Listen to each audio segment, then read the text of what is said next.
পৃথিবীতে সবচাইতে শ্রেষ্ঠতম দোয়ার স্থান হলো মা বাবা। ওই মা বাবা যদি হাত পাতে আরশ পর্যন্ত পৌঁছে যায়, ওই মা বাবা যদি বদদুয়া করে, পৃথিবীর সব তীর সব টার্গেট মিস হতে পারে, কিন্তু মা বাবার বদদুয়া কখনো মিস হয় না, কখনো মিস হয় না। আর সন্তান মা বাবার জন্য যখন দোয়া করে, পৃথিবীর কোনো হুজুর, পৃথিবীর কোনো বুজুর্গ ব্যক্তির দোয়া কবুলের ব্যাপারে সন্দেহ থাকতে পারে, কিন্তু সন্তান যখন মা বাবার জন্য দোয়া করে, এই দোয়া আল্লাহ ফেলে দেয় না।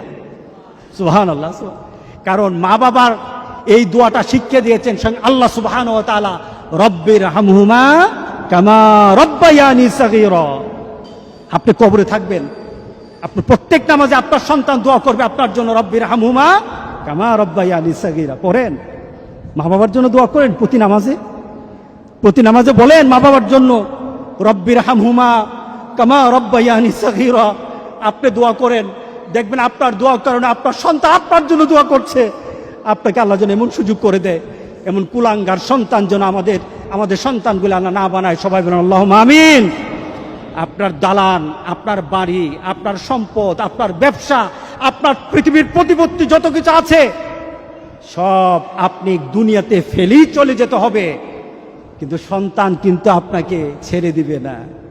সন্তান আপনাকে ছেড়ে দিবে না। ভালো সন্তান রেখে যাবেন, কবরে শুয়ে শুয়ে আপনার সন্তানের দোয়া পাবেন। খারাপ সন্তান রেখে যাবেন, কবরে বিপদ বিপদ বিপদ চলতেই থাকবে। আল্লাহ আমাদের সবাইকে হেফাজত করুক। আমিন বলি, আমিন বলি।